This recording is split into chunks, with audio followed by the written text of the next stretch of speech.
அன்பு மாணவ செல்வங்களே, உங்களின் தமிழ் பாட புத்தகத்தில் பழமும் படகும் என்கிற படக்கதையானது கொடுக்கப்பட்டுள்ளது.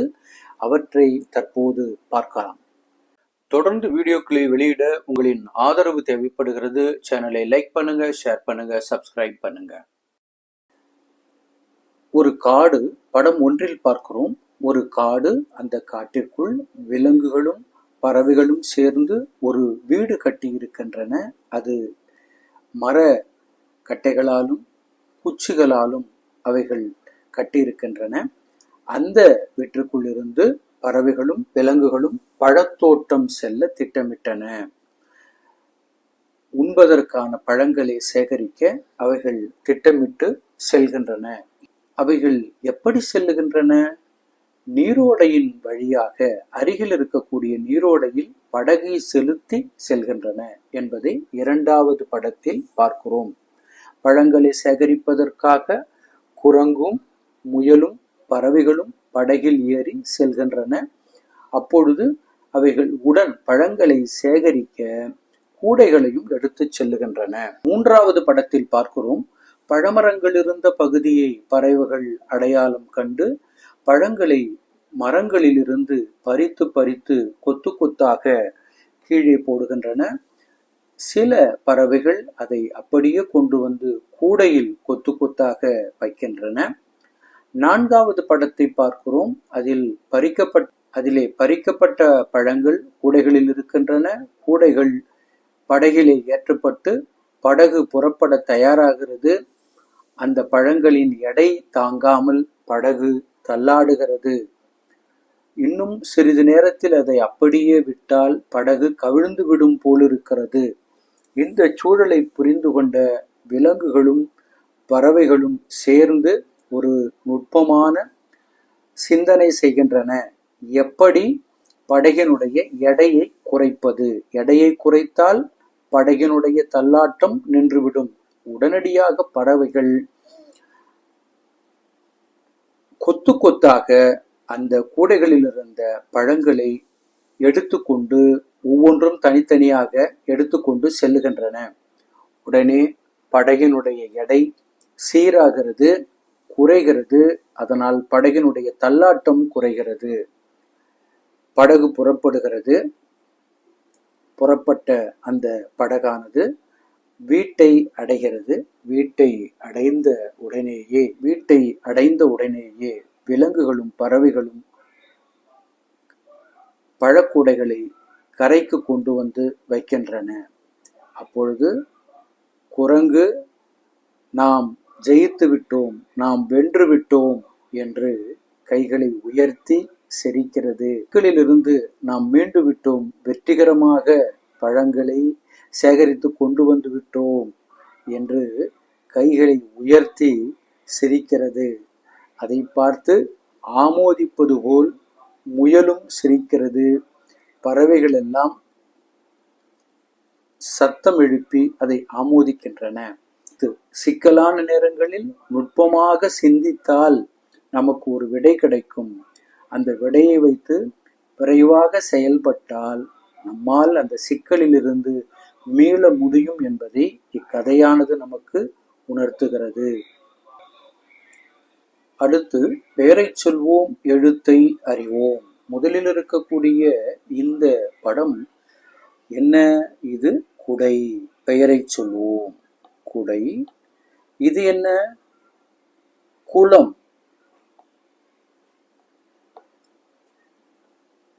அடுத்து 2வது பார்க்கிறோம். இது சூ. சூவில் ஆரம்பிக்கக்கூடிய படங்கள். இது என்ன? சுத்தி. இது என்ன? சுறா. இது மீன் வகையில் ஒன்று. அடுத்து பார்க்கிறோம். டூவில் ஒன்று ஆரம்பிக்கலாம், இல்லை முடியலாம், இல்லை நடுவில் கூட அந்த எழுத்து வரலாம். அப்படித்தான் இதுல கொடுத்திருக்காங்க. இதை பார்க்கிறோம். டூ கொடுத்திருக்காங்க. இது என்ன? இது பார்த்த உடனே தெரியுது நமக்கு. ஆடு. டூவில் முடிந்திருக்கக்கூடியது. டூவில் இந்த சொல்லானது முடிகிறது. இது என்னது? பறவைகள் வாழக்கூடிய கூடு. அடுத்து இங்க பார்க்கிறோம். முதல்ல என்ன கொடுத்துருக்காங்க? எழுத்து து. இது என்னது? தெரியும், உங்களுக்கு தெரியும். துடுப்பு, படகை செலுத்துவதற்கான துடுப்பு. இது என்ன? இது தும்பி. அடுத்ததாக இது பார்க்கிறோம். நூவில் இந்த சொல்லானது அமையும் என்று கொடுத்திருக்காங்க. இது என்னது? நுங்கு. இது என்னது? சோப்பு போட்டு துணி துவைத்தால் வரக்கூடிய நுரை. இது குழம்பில் சுவைக்காக சேர்க்கப்படும் புளி. இது என்னது? புறா. அடுத்ததாக இது தானியங்களை தூய்மை செய்ய பயன்படும் முறம். இது என்னது? உங்களுக்கே தெரியுது, முயல். அடுத்ததாக இது ரூவில் அமையும் இந்த சொல். என்னது இது? எழுதினால் நமக்கு தெரியும். கரும்பு, ரூ. இது என்னது? குருவி. அடுத்ததாக இது என்னது? லூவில் அமையும் இது. இது என்னது? இது எலுமிச்சை, எலுமிச்சை பழம். இது என்னது? கிளுகிளுப்பை. குழந்தைகளுக்கு விளையாட்டு காட்ட பயன்படுத்தப்படுவது. இது என்னது? சிற்றுண்டிக்கு வழங்கப்படும் நொறுக்கு தீனி, முறுக்கு. இது என்னது? எறும்பு. இப்போ இந்த எழுத்துக்களை எல்லாம் நாம சொல்லி பார்க்கலாம். மு, இங், உ, நு. இது நு. நு, யு, வு, ழு, ளு, நு. இப்பொழுது இணைத்து சொல்வோம் பகுதி.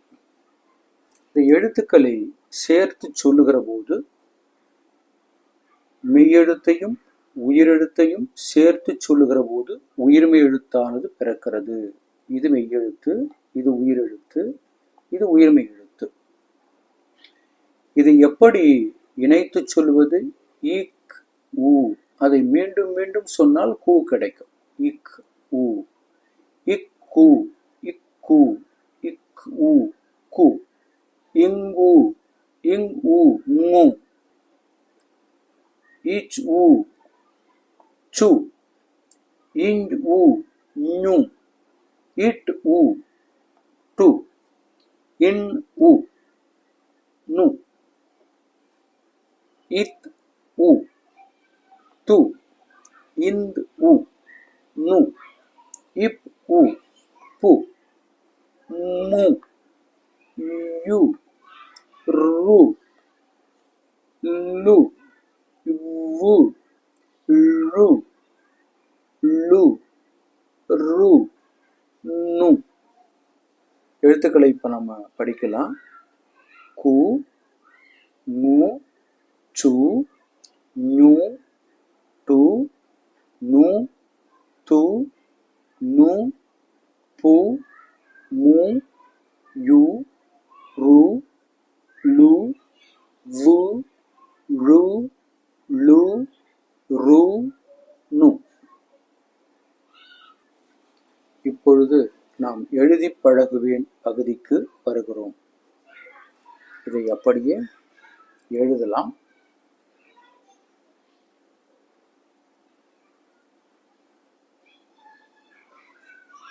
கு, மு, சு. சொல்லிக்கொண்டே எழுத வேண்டும். நு, டு,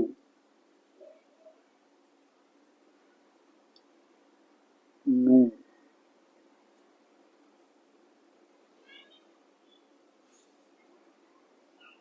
து,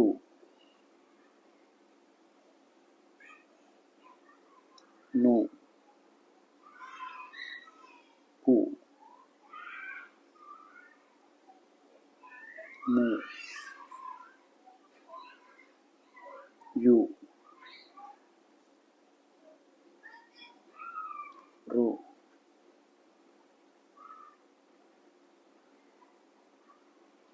lu, வு,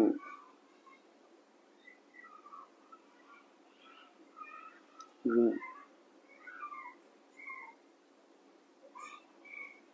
லு, ரு, நு. எனக்கு வழுவழுப்பாக இருக்கிறதுனால இங்க இந்த பெண்ணானது வழுக்குகிறது. அதனால நீங்க இதை அழகாக கொஞ்சம் எழுதி பழகுங்க. படத்திற்குரிய முதல் எழுத்தை இணைப்பேன், எழுதுவேன். இது என்னது? புறா. அப்போ எந்த எழுத்தை இணைக்கணும்? இந்த எழுத்தை புறாவோடு இணைக்க வேண்டும். இங்கே பூ என்று போட வேண்டும். இது என்னது? முதலை. இணைக்க வேண்டிய எழுத்து இது. போட வேண்டிய எழுத்து மு. இது என்னது? நுங்கு. இணைக்க வேண்டிய எழுத்து இது. இதிலே எழுத வேண்டிய எழுத்து இது. அடுத்து இது என்னது? துடுப்பு. இணைக்க வேண்டிய எழுத்து இது. இங்கு எழுத வேண்டிய எழுத்து து. இது என்னது? சுத்தி. இணைக்க வேண்டிய எழுத்து இது. எழுத வேண்டிய எழுத்து சு. இது என்னது? குடை. இணைக்க வேண்டிய எழுத்து இது. எழுத வேண்டிய எழுத்து இது. அடுத்ததாக எழுத்துக்களை கண்டுபிடித்து வண்ணமிடுவோம், எழுதுவோம். இங்கே நம்ம முதல்ல பார்க்குறோம். இதில் ஏதாவது எழுத்துக்கள் இருக்கிறதா? முதலில் இந்த படத்தை பார்க்குறோம், இந்த வரிசையில் பார்க்குறோம். ஏதாவது இருக்கா அப்படின்னு பார்க்குறது. இந்த கட்டிடத்தில் பார்க்கிற போது இங்கே ஒரு எழுத்து இருக்கிறது. அது என்னது அப்படின்னு பார்த்தா யூ இருக்கிறது. அடுத்ததாக இங்கே பார்க்குறோம். ஒரு சிறுமி விளையாடிக்கிட்டு இருக்காங்க. இங்கே என்ன இருக்கு? இது என்னது? ரு என்கிற எழுத்தானது இருக்கிறது. அடுத்து இங்க ஒரு சிறுவன் விளையாடிக்கிட்டு இருக்கான். இது என்னது? இது ரு இங்கே இருக்கிறது. இங்க பார்க்கிற போது ஒரு சிறிய அளவிலான கப்பல் செல்கிறது. சிறிய கப்பல். இதுல என்ன இருக்கு? லு. அடுத்து இந்த வரிசையில இங்க பார்க்கிறோம். இங்கே ஒரு டு என்கிற எழுத்தானது இருக்கிறது. அடுத்ததாக இங்கே இருப்பது ரு. நீந்துகிற மனிதன். இங்க பார்க்கிறோம் ஒரு நீர்மூழ்கி கப்பல் போல் இருக்கிறது. இந்த நீர்மூழ்கி கப்பல்ல என்ன எழுத்து இருக்கு அப்படின்னா நு என்கிற எழுத்தானது அமைந்திருக்கிறது. அடுத்து இங்க பார்க்கிறோம் நண்டு பார்க்கிறோம். இங்க பார்க்கிற போது நு என்கிற எழுத்தானது இதிலே அமைந்திருக்கிறது. அடுத்து கடற்குதிரை பார்க்கிறோம். கடற்குதிரையில என்ன எழுத்து இருக்கு? வு. அதுக்கப்புறம் நாம ஆமை பார்க்கிறோம். ஆமை அந்த படத்துல பார்க்கிற போது லு என்கிற எழுத்தானது இருக்கிறது அப்படிங்கிறத நம்ம பார்க்கிறோம். ழு, லு, டு,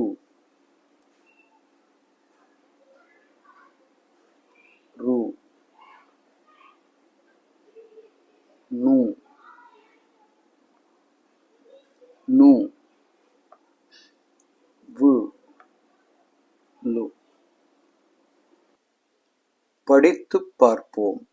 பகுதி குருவி, அருவி, நண்டு, வண்டு, விறகு, இறகு, புழு, இழு, புற்று, நாற்று, சுறா, புறா. எழுத்துக்களை இணைத்துச் சொல்லைப் படிப்போம். கு ரு குரு, கு ரு குரு, வி குருவி, குருவி. சு ரா சுறா, சுறா. து இன் துன், து இன் துண்டு, துண்டு. நு இங் நுங், நு இங் நுங். கு நுங்கு. புழு, புழு, புழு. முரு, முரு, முரு இக் முருக், முருக், முரு இக்கு, முருக்கு. ஏலு, ஏலு, எழு. இம், ஏலு இம், எலும். பு, எலும்பு, எலும்பு. உண, உண, உணவு, உணவு. இணைப்பேன், எழுதுவேன். முறுக்கு, முறுக்கு இங்கே இருக்கிறது. நாம் அதை எடுத்து எழுதுகிறோம். முறுக்கு, மு ரு இக்கு, முறுக்கு. அடுத்து குருவி இங்கே இருக்கிறது. எடுத்து எழுதுகிறோம். கு ரு வி, குருவி. நுங்கு இங்கே இருக்கிறது. எடுத்து எழுதுகிறோம். நு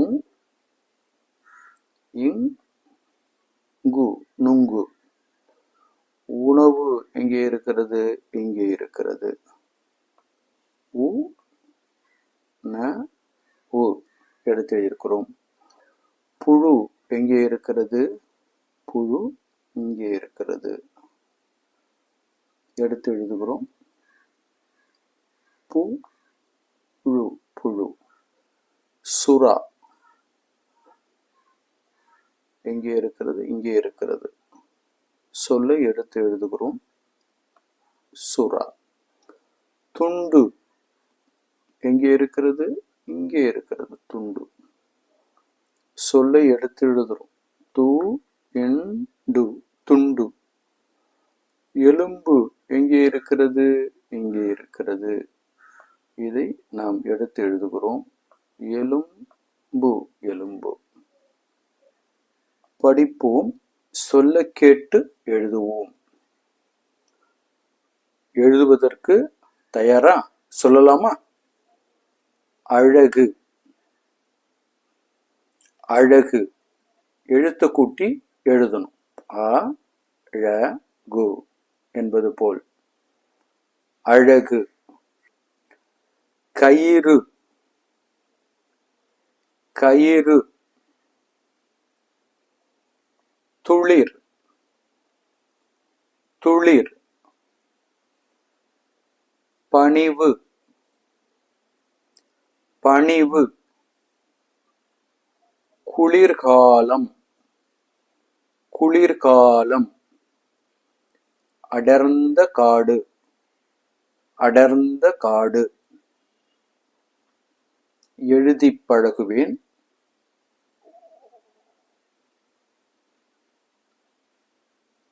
அ ழ கு, அழகு. அ ழ கு, அழகு.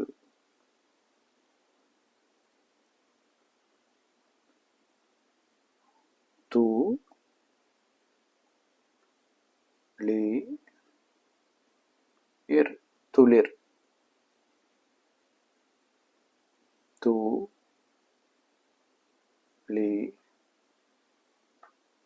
துளிர்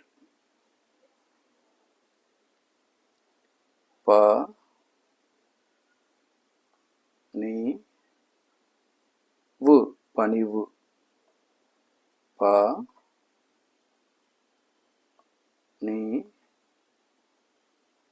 பணிவு. முதல் எழுத்து என்ன வரணும்? அதுல கான்னு போட்டாது கயராக மாறிவிடுகிறது. இங்க என்ன கொடுத்துருக்காங்க? புழு கொடுத்துருக்காங்க. பூ கொடுத்தாச்சு. நாம என்ன எழுதணும்? ழு மட்டும் போடணும். புழு. இங்க கா இருக்கு, ரூ இருக்கு. நடுவில் என்ன வரணும்? கயிறு ஈ மட்டும் வரணும். இங்க கடைசி எழுத்து ழு கொடுத்துட்டாங்க. முதல் எழுத்து என்ன வரணும்? பூ வரணும். இங்க கடைசி எழுத்து கா ஈ முதல் எழுத்துக்கு 2 எழுத்துக்களை கொடுத்துட்டாங்க. கடைசி எழுத்து என்ன வரணும்? ரூ வரணும். நிரப்புவோம். இது என்னது? நண்டு. இது என்னது? வண்டு.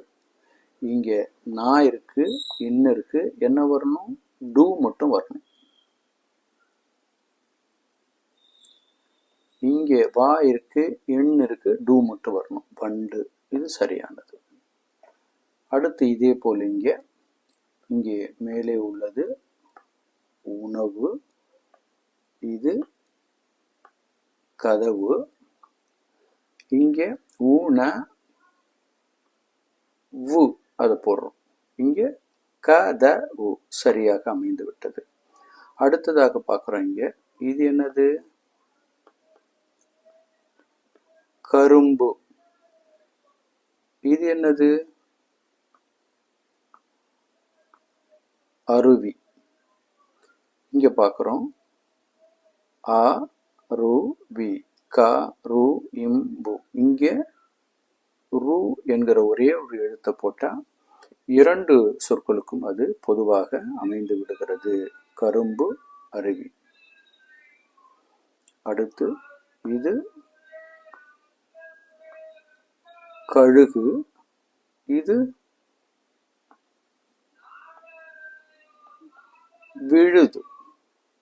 அப்போ என்ன வரணும்? இங்க ழு போட்டோம் அப்படின்னா கழுகு என்றும் வருகிறது, விழுது என்றும் அமைகிறது என்பதை நம்ம பார்க்கிறோம். பொருட்களை உரியவற்றோடு சேர்ப்பேன். இங்கே எதோடு எதை சேர்க்க வேண்டும் என்று 2 தான் கொடுத்துருக்காங்க. மற்ற பொருள்களை நாம எதையெல்லாம் இந்த பைக்குள் வைக்க முடியும், எதெல்லாம் இந்த கணித உபகரண பெட்டிக்குள் வைக்க முடியும் என்றுதான் அவர்கள் கேட்டிருக்கிறார்கள். இங்க முதல்ல அவங்களே என்ன பண்ணியிருக்காங்க அப்படின்னு சொன்னா, ஒரு எடுத்துக்காட்டு கொடுத்துருக்குறாங்க. இந்த வண்ண பென்சில்கள் அடங்கிய இந்த தொகுப்பை பைக்குள்ளதான் வைக்க முடியும், பெட்டிக்குள்ளார வைக்க முடியாது என்று அவர்களே இங்க கொடுத்துருக்காங்க. அதே போல இந்த பெட்டிக்குள் வைப்பதற்கு இங்க ஒரு பென்சில் சீவியை கொடுத்துருக்குறாங்க. மற்றவற்றை நாம் எதனோடு எங்கே வைக்கலாம், பொருட்களை உரியவற்றோடு எப்படி சேர்க்கலாம். அப்போ பென்சிலை எங்க கொண்டு போய் சேர்க்கலாம் அப்படின்னு சொன்னா, இதை கொண்டு போய் நாம பெட்டியோடு தான் சேர்க்க வேண்டும், பெட்டியில் தான் வைக்க வேண்டும். அதே மாதிரி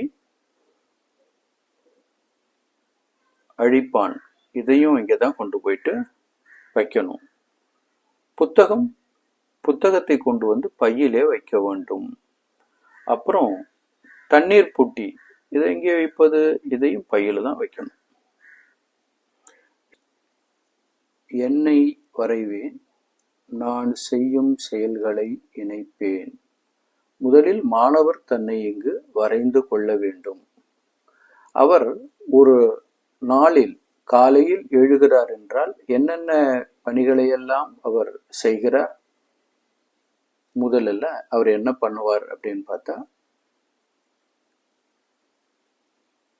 கழிவறைக்கு செல்வார். நான் கழிவறைக்கு செல்வேன், காலை கடன்களை முடிப்பேன். பின்னர் பல் துலக்குவேன். நான் குளிப்பேன். குளித்து முடித்து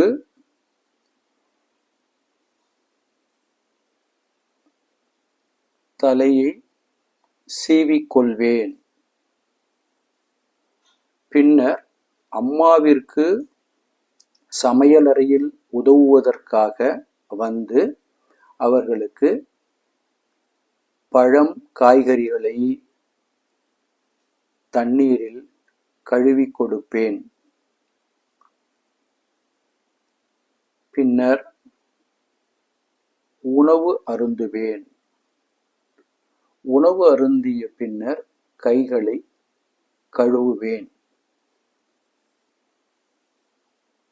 மாலை நேரத்தில் விளையாடச் செல்வேன். மழை என்கிற தலைப்பிலே இங்கே ஒரு பாடல் கொடுத்திருக்கிறார்கள். அந்த பாடலை நாம் பார்க்கலாம். கூடுது பார் வானத்திலே மேக கூட்டங்கள், மின்னுது பார் தூரத்திலே மின்னல் கீற்றுகள், தட தட என இடி இடிக்குது தாளம் தப்பாமல், குடு குடு என ஓடுவோமே வெளியில் நிற்காமல், கல கல என செரிப்போமே கள்ளம் இல்லாமல், கப்பல் விட்டு மகிழ்வோமே கவலை இல்லாமல். இந்த பாடலுடைய பொருளை நாம் பார்க்கலாம். மேகங்கள் வானத்திலே கூடுகின்றன.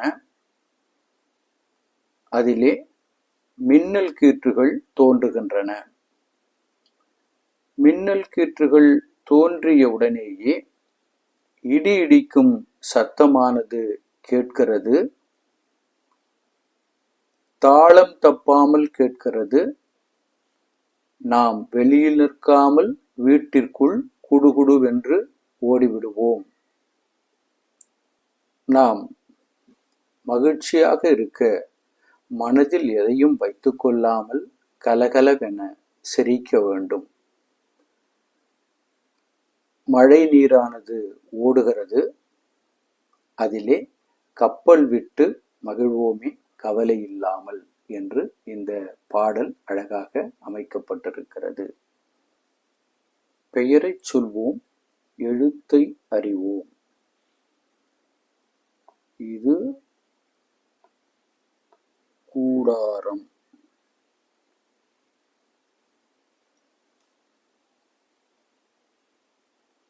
இது சூரியன். இது சூரியகாந்தி பூ. சூரியகாந்தி பூ. இது தூண். இது மீன் பிடிக்க பயன்படக்கூடிய தூண்டில். இது நூலகம். நிறைய நூல்கள் இருக்கு பாருங்க. குழந்தைகள்லாம் உட்கார்ந்து படித்துக் கொண்டிருக்கிறார்கள். இது நூல். கட்டுவதற்காக, துணி தைப்பதற்காக பயன்படக்கூடியது. இங்கே இருப்பது பூனை. இங்கே இருப்பது உணவில் பயன்படும் பூண்டு. இது எண் 3. இது தாவரம். என்னது? மூங்கில். இப்ப இந்த எழுத்துக்களை நாம சொல்லலாம். இங் ஊ. இங் ஊ சேர்ந்துதான் மூ என்றாகிறது. இது மூ. நியூ. டூ. நூ. யூ. ரூ. லூ. வு. ழு. லு. ரு. நு. இணைத்துச் சொல்வோம். இக் ஊ. இக் ஊ கூ இங் ஊ மூ இச் ஊ சூ இஞ் ஊ ஞும் இட் ஊ டூ இன் ஊ நூ இத் ஊ தூ இந்த் ஊ நூ இப் ஊ பூ இம் ஊ மூ இ ஊ யூ இர் ஊ ரூ இல் ஊ லூ இவ் ஊ வு இல் ஊ ழூ இல் ஊ லூ இர் ஊ ரூ இன் ஊ நூ கூ மூ சூ ஞூ டூ நூ தூ நூ பூ மூ யூ ரூ லூ வு ழூ லூ ரூ நூ. இதை இவ்வாறு மீண்டும் மீண்டும் சொல்லி பார்க்க வேண்டும். மீண்டும் மீண்டும் உச்சரித்து பார்த்தால் இந்த எழுத்துக்களை பிழையில்லாமல் உச்சரிக்க முடியும். எழுதி பழகுவேன். இந்த எழுது பலகையில் நான் எழுதுகிற போது பேனா வழுக்கிச் செல்வதால் என்னால் முறையாக எழுத இயலவில்லை. நீங்கள் பென்சிலில் எழுதுகிற போது இதை அழகாக எழுத வேண்டும். எழுதக்கூடிய முறை இதுதான். கூ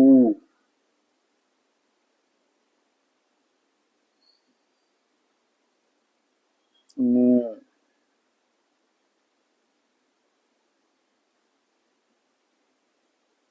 சூ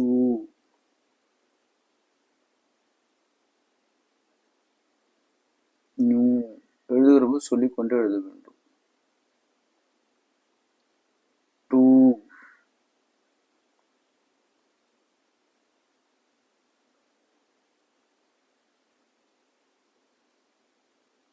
நூ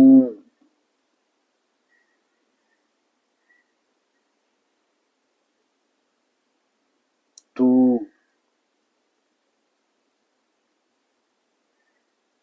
நூ பூ மூ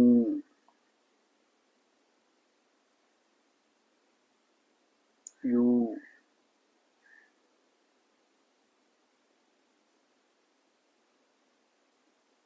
ரூ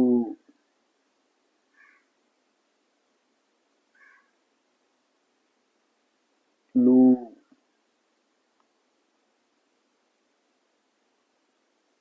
வு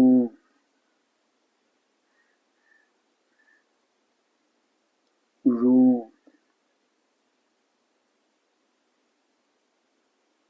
லூ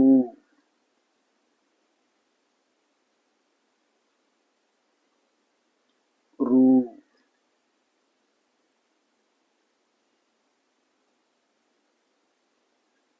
நூ. அடுத்ததாக முதல் எழுத்தை வட்டமிடுவேன், எழுதுவேன். முதல் எழுத்து இது என்னது? இது பூனை. முதல் எழுத்தை வட்டமிடுறோம். இது என்னது? இது பூனை. இது என்னது? தூண்டில். தூண்டில். முதல் எழுத்து தூண்டிலோட முதல் எழுத்து தூ. இது என்னது? மூன்று. முதல் எழுத்து மூ. இது கூடை.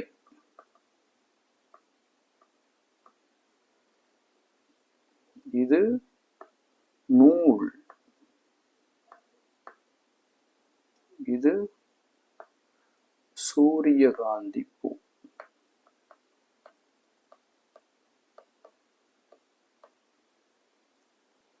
எழுத்துக்களை கண்டுபிடித்து வட்டமிடுவோம், எழுதுவோம். இங்கே முதலில் இருக்கக்கூடியது டூ. அடுத்ததாக இதை எழுதலாம், லூ. அடுத்து இது லூ. இதை எழுதலாம், யூ. வு. நூ. ரு. ழு.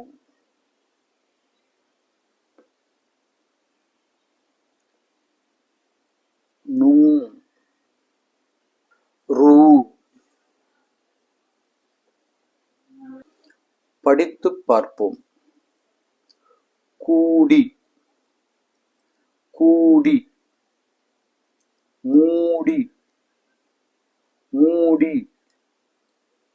சூடி, சூடி.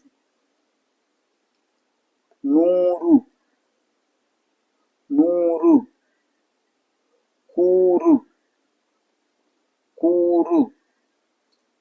தூக்கு, தூக்கு. மூக்கு, மூக்கு. கூட்டு, கூட்டு. பூட்டு, பூட்டு. எழுத்துக்களை இணைத்து சொல்லை படிப்போம். பகுதி இங்க பார்க்கிறோம். கூடு, கூடு. கூடு. சூரி, சூரிய, சூரிய. சூரியன், சூரியன். குன், குன். குண்டு, குண்டு. குண்டூசி, குண்டூசி. தூண், தூண். தூண்டி, தூண்டி. தூண்டில், தூண்டில். நூல், நூல். நூல். பூட்டு, பூட்டு. பூட்டு. மூங், மூங். மூங்கி, மூங்கி. மூங்கில், மூங்கில். வல், வல். வல். லூ, வல்லூ. வல்லூரு, வல்லூரு. வானூ, வானூர். வானூர்தி, வானூர்தி. வானூர்தி. பெயரை தேர்ந்தெடுத்து எழுதுவேன். முதலில் வானூர்தி. வானூர்தி இங்கே இருக்கிறது. வானூர்தி. இரண்டாவது கூடு, இங்கே இருக்கிறது. மூன்றாவது வல்லூர். அடுத்து பூட்டு, இங்கே இருக்கிறது. அடுத்து மூங்கில், அது ஒரு தாவர வகை. அது இங்கே இருக்கிறது, மூங்கில். தூண்டில், மீன் பிடிக்க பயன்படும் தூண்டில். குண்டூசி, குண்டூசி. சூரியன். படிப்போம், சொல்ல கேட்டு எழுதுவோம். தூண், தூண். பூங்கா, பூங்கா. கூண்டு, கூண்டு. பூண்டு, பூண்டு, சூரியகாந்தி, சூரியகாந்தி. நூல்கண்டு, நூல்கண்டு. குயில் கூவியது, குயில் கூவியது. படிப்பேன், எழுதிப் பழகுவேன், எழுதுவேன், செய்வேன்.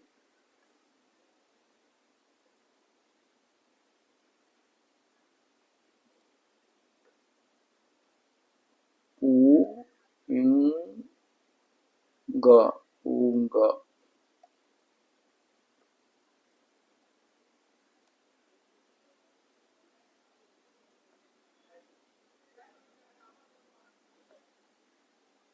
பூங்கா.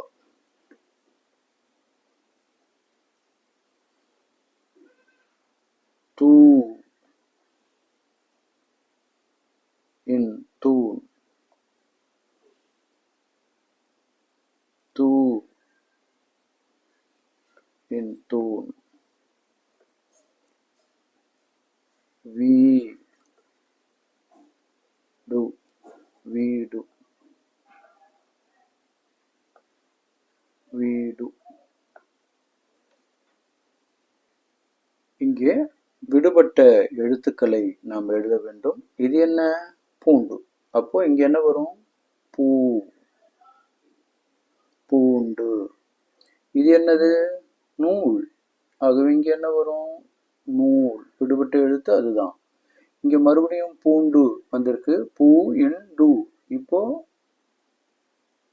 கடைசி எழுத்தானது விடுபட்டிருக்கிறது. மறுபடியும் இங்க நூல் கொடுத்துருக்காங்க. முதல் எழுத்து கொடுத்துட்டாங்க, அடுத்த எழுத்து நூல். இங்கே பார்க்குற போது மறுபடியும் பூண்டு கொடுத்துருக்காங்க. விடுபட்ட எழுத்து எது? பூ இன் டு. இன் வந்து விடுபட்ட எழுத்து. சொல் உருவாக்குவேன். இது இரண்டையுமே நாம சேர்த்தோம் அப்படின்னா என்ன வரும்? சுடு, சுடு என்கிற சொல் வரும். இந்த இரண்டு எழுத்தையும் இங்கிருந்து இப்படி சேர்த்தோம் அப்படின்னா சூடு என்கிற சொல் கிடைக்கும் நமக்கு. இங்கே அதே மாதிரி இந்த ரெண்டு எழுத்தையும் இந்த ரெண்டு எழுத்தையும் இணைக்கணும். முதலில் வருவது முடி, இரண்டாவது வருவது மூடி. இங்கே இந்த எழுத்து இந்த எழுத்து. துளி, இரண்டாவது சொல் தூளி. அடுத்து இது பார்க்குறோம் குடம், குடம். இங்க பார்க்குறோம் இது என்னது? குடம். இதை பார்க்குறோம். இந்த படக்கதையை பார்க்கிறோம். இரண்டு பூனைகள் இந்த படக்கதையில் இருக்கின்றன. ஒரு பூனை தன்னுடைய வீட்டிற்குள் அமர்ந்து கொண்டிருக்கிறது. அப்பொழுது அழைப்பு மணி ஓசையானது கேட்கிறது. கிர் என்று கேட்கிறது. உள்ளே வீட்டிற்குள் இருக்கக்கூடிய பூனையானது கேட்கிறது, யாரது என்று கேட்கிறது. பின்னர் இந்த பூனையானது சென்று கதவை திறக்கிறது. வெளியிலே ஒரு பூனை நிற்கிறது. அந்த பூனை கேட்கிறது, வரலாமா என்று கேட்கிறது. உடனே கதவை திறந்த பூனையானது, வா, வந்து உட்காரு என்று அழைக்கிறது. வெளியிலிருந்து வந்த பூனையானது, இந்தா உனக்கு முறுக்கு என்று கொடுக்கிறது. எனக்கா என்று கேட்டு அந்த பூனையானது தன்னுடைய ஆச்சரியத்தை வெளிப்படுத்துகிறது. இந்தா உனக்கும் என்று இந்த பூனை வேறொரு இனிப்பு பண்டத்தை கொடுக்கிறது. ஐ, இது எனக்கு பிடிக்கும் என்று வெளியிலிருந்து வந்த பூனையானது கூறுகிறது. இந்த படக்கதையின் மூலமாக நாம் தெரிந்து கொள்வது, நாம் யாருடைய வீட்டிற்கு சென்றாலும் முதலில் அழைப்பு மணியை அழுத்த வேண்டும். பிறகு உள்ளே செல்லுகிற போது நான் உள்ளே வரலாமா என்று அந்த வீட்டுக்கு உரியவரிடம் நாம் கேட்க வேண்டும். வீட்டுக்கு உரியவர் என்ன செய்ய வேண்டும்? தெரிந்தவர்களாக இருந்தால் வாங்க வந்து உட்காருங்க அப்படின்னு முதல்ல சொல்லணும். பிறகு அவர்கள் என்ன அவர்களுக்கு உண்பதற்கு ஏதாவது கொடுக்க வேண்டும். இதைத்தான் இந்த படக்கதையானது நமக்கு கற்றுக் கொடுக்கிறது. விருந்தினரை எவ்வாறு உபசரிப்பது என்பதை படக்கதையானது நமக்கு கற்றுக் கொடுக்கிறது.